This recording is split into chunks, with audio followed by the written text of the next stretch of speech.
great to have you with us from wherever you're tuning in from. For more information about Elevate Church or to contact us, head to our website elevatechurch.me and take us wherever you go by downloading our Elevate Church AU app. We hope this message inspires and helps you to take your next steps in your journey. Good morning. Great to see you guys this morning. Now listen, I want to start this morning asking us to use our imaginations, but I need to warn you that I might take you into a very uncomfortable place in this particular thought experiment. All right, so just imagine this. You wake up tomorrow morning and you get a message from your bank, and your bank's telling you that they've opened a brand new account for you. And it's not a scam, it's like legit. And there's a balance of money in there. And that balance of money is comprised of all, the entire total of all of the money that you've wasted in your life up to this point. It's all come back and it's been placed in this one account. And when I say wasted, I'm talking about all of the money you bad habited away, all of the money you consumer debted away, all of the whatever happened to that thing I bought, I can't remember, I don't even know what it is away, the I only wore it once away. And now, all of that has been gathered, scooped up, and stashed in this one account in your name. But there's a wrinkle. And the wrinkle is, the only thing you can do with that money is give it away. You can either give it away immediately, you can give it away in installments, but the only thing you can do with that money that you've lived without after you wasted it is give it away. How many think that'd actually be kind of fun? Yeah?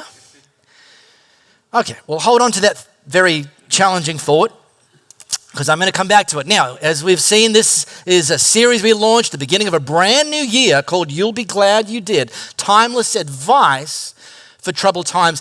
And that word advice, that's really key here. We're not talking here about moral principles. Not that they're unimportant. We're not talking here about rules. We're just talking about advice.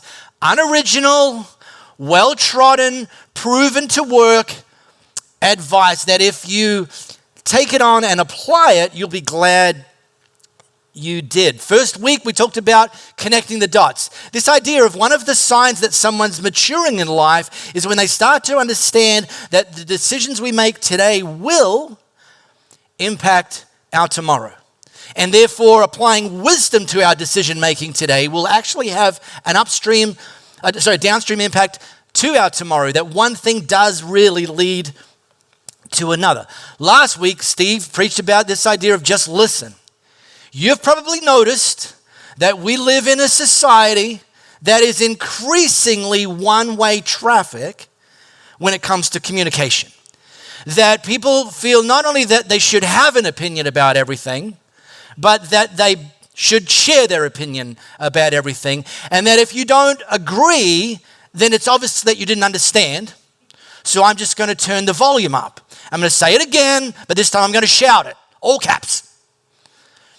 And in this environment, the ability to listen and listen well is actually a superpower that can set us apart and actually give us a better outcome for ourselves and for the people around us. Today I want to talk about the idea of what it means to live generous. Now you grammar boffins might be like, live generously. Okay, I'll concede that, sort of. But I've chosen these words very intentionally because,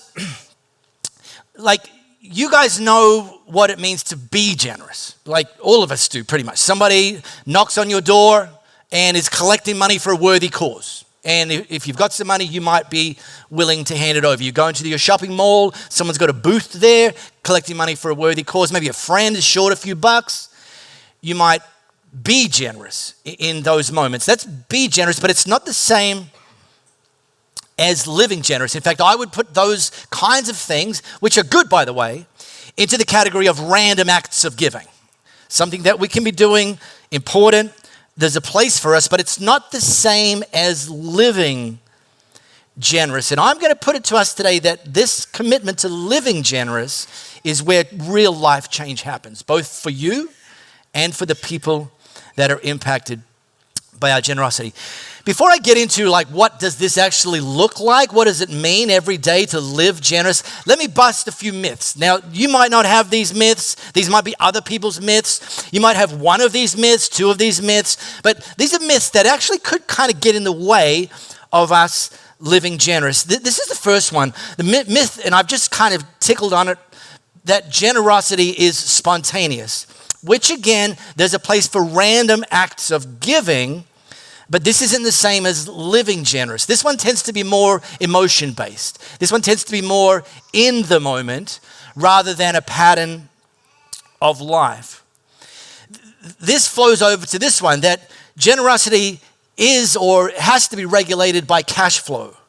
You know, somebody knocks on your door and makes the ask, or somebody, and you're like, your first thought is, and you're like, stumbling around for your wallet, or have you got any money in your, phone app, and your answer could potentially be based on that. I'd love to, but I just don't have the money on me right now. Well, then that becomes a limiter, and people who live generous actually don't get stumped by this one. I'm going to come back to that. This one's a big one. That it's the amount is what counts. Well, so someone just tells you, or you hear about it. Someone tells you, oh yeah, I gave $1,000 to that, or to them, or to that thing. And you're like, $1,000? Now, is that a lot? Or is that a little? Well, you don't know, because you don't know their context. See, someone might say, I gave $1,000 to that, and yet that same person, they regularly take friends out for dinner on a Saturday night and spend $1,000. So it's like, oh, okay. But see, you only know what's a lot to you. Like when you give an amount, is that a lot? Only you know that because you know your context.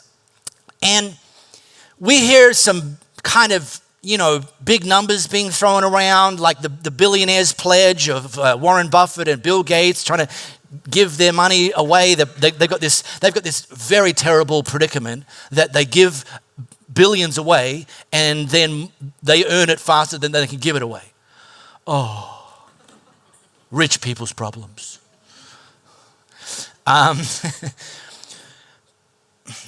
But the reason this becomes problematic is sometimes we look at our own context and we might assume because we can't give that big number, like why bother give anything at all? Can't give much. The little I can give, it's not going to make a difference anyway, so why bother giving anything at all? Well, Jesus actually addressed this one directly. So back when Jesus walked the earth 2,000 years ago, there was a Jewish temple. Now, right at the entrance of the Jewish temple was a thing called a temple treasury. We don't know if it was a barrel, a bucket, we don't know. But there was some sort of collection kind of framework whereby before you entered the temple, you would drop some money in and give to the temple treasury. Now, on this particular day, Jesus scooped up his 12 closest followers and said to them, let's just stand next to the temple treasury and watch people give as they come in. Now, by the way, I have always found this very particular setting in history to come across as really quite awkward. Jesus is watching. No, they didn't know who he was. Anyway, so through the day, people would come in the temple, give. Jesus is watching. His 12 merry men are watching. People are giving, people are giving, people are giving. Then this very, very specific thing happens. So Jesus looked up. He saw the rich putting the gifts into the temple treasury. And he also saw a poor widow put 2 very small copper coins. Which, by the way, literally, if I had one, you probably struggle to see it. And it's because it's almost worth nothing. truly I tell you, he said, this poor widow has put in more than all the others, which actually the implication is more than all the others combined, that compared to them, she's put in more.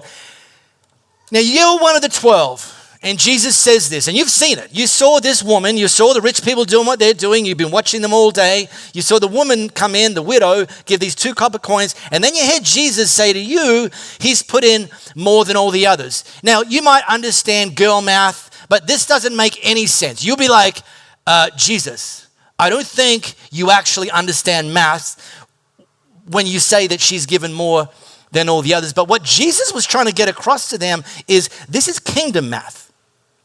And when it comes to kingdom math, the percentage matters more than the amount. That he was saying to them, she didn't give a greater amount than all the others, but she gave a greater percentage. This was more significant to her. This was a bigger sacrifice to her. And it seems to me from this very interaction that God's more impressed with percentages and sacrifice than he is with just raw amounts, because he then said this, all these people gave their gifts out of their wealth.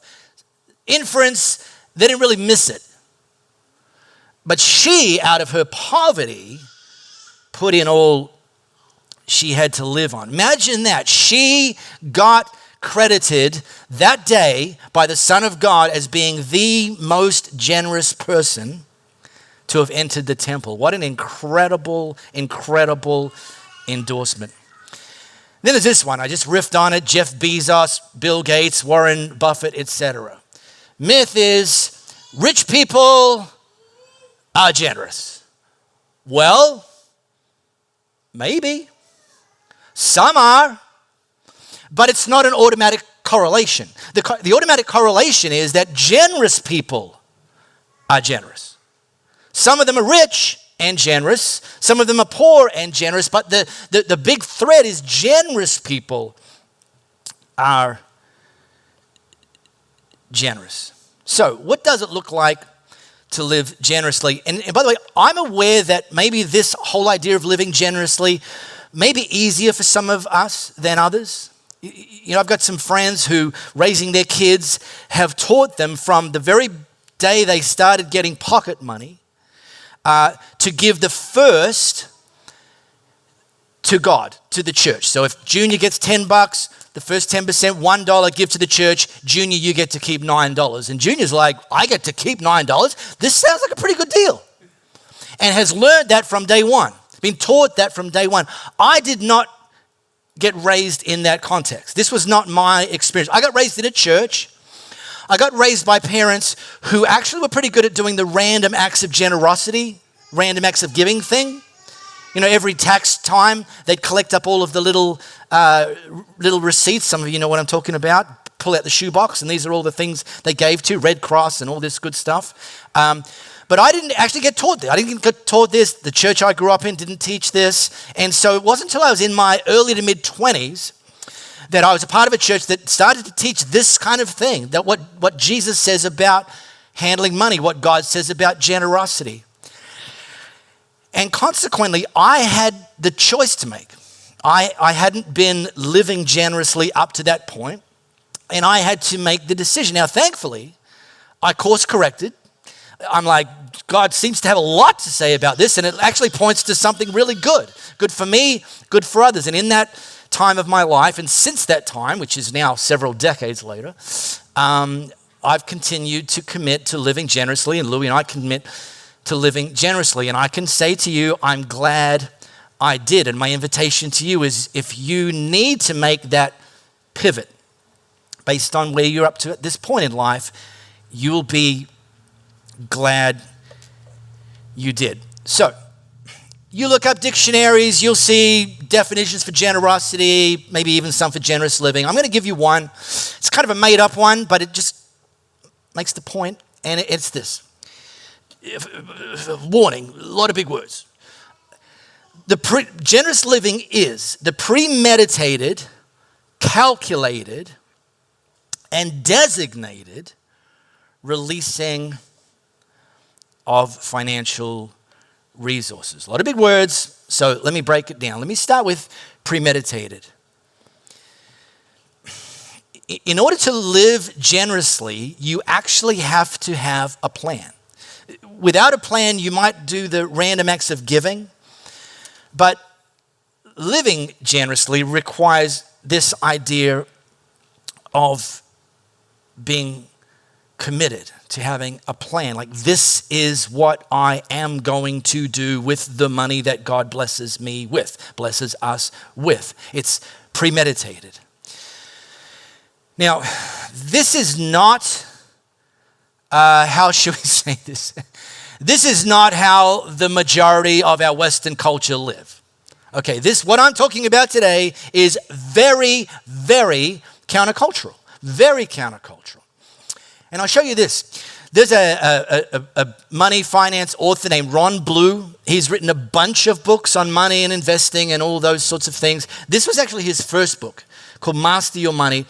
And in that book, he outlines, basically says there's only really 5 things that we can do with money. It's like just this simple, just going to state the facts. There's only really 5 things that we can do with money. We can spend it. We're like, yeah, I know. We can repay debt, which is what you do after you've spent more than you had. Pay taxes, which the government doesn't give you a say in, but the point is that's where some of your money goes. We can save it, and then we can give it. Now, I want to just peel back the curtain here. This was as far as he took it. But I want to peel back the curtain here from a kingdom standpoint and actually show you what this looks like in terms of who and what and why is behind.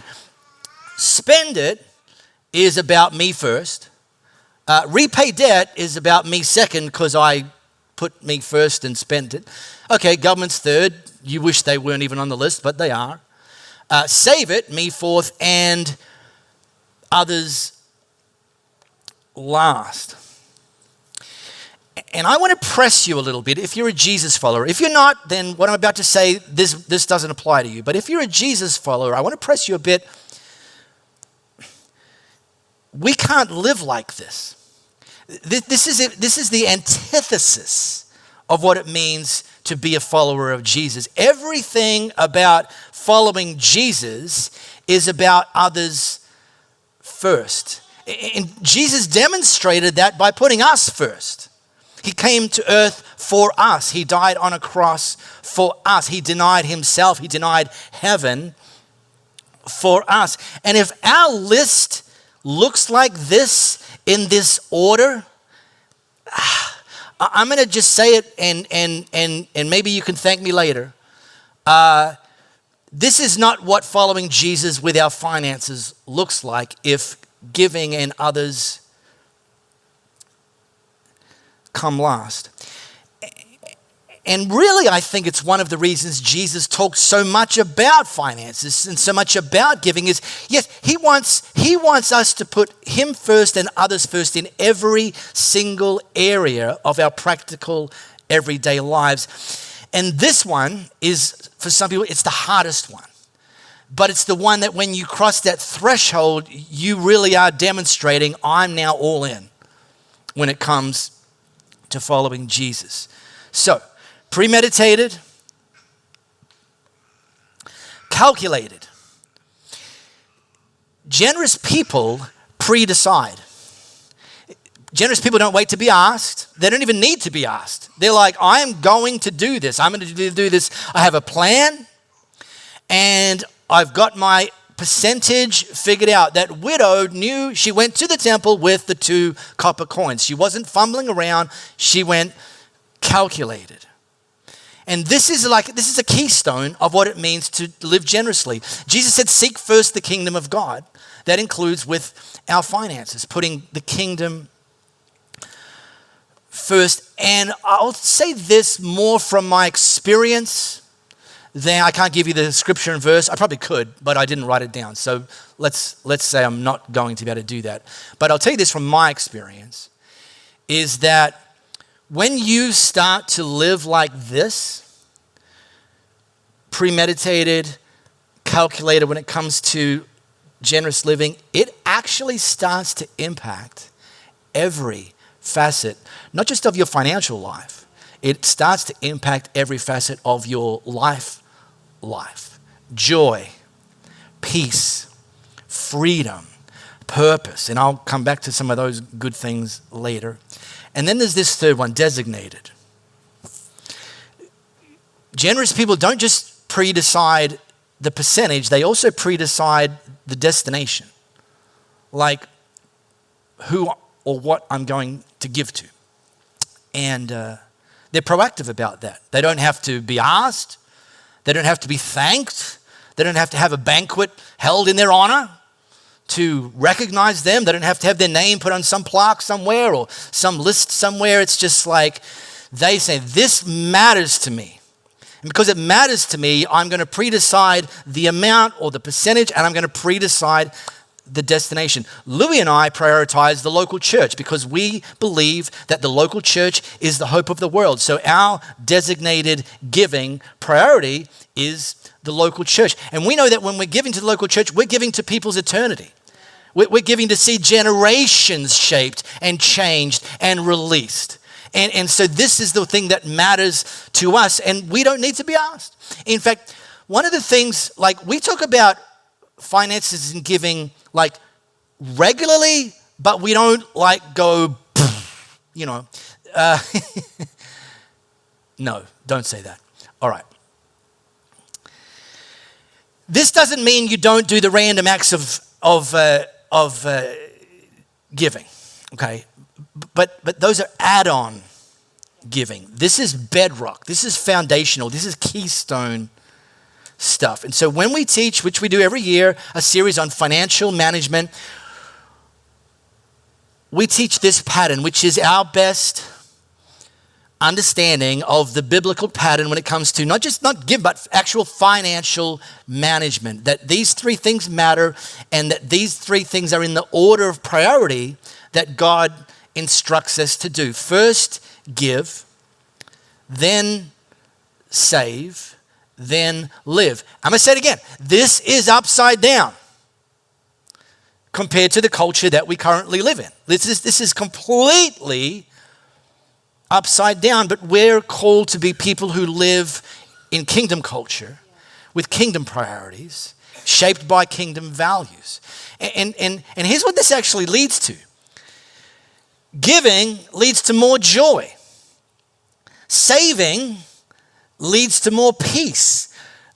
Then living on what's left and no more leads to more freedom.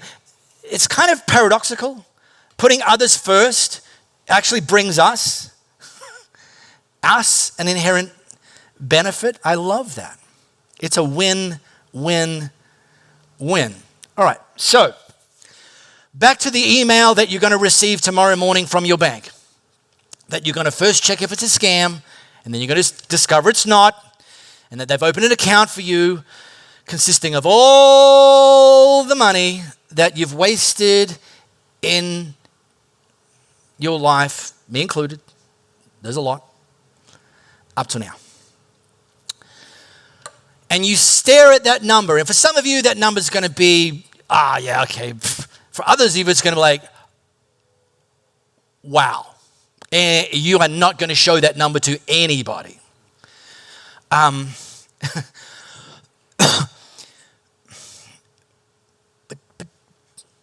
it's hypothetical, I know.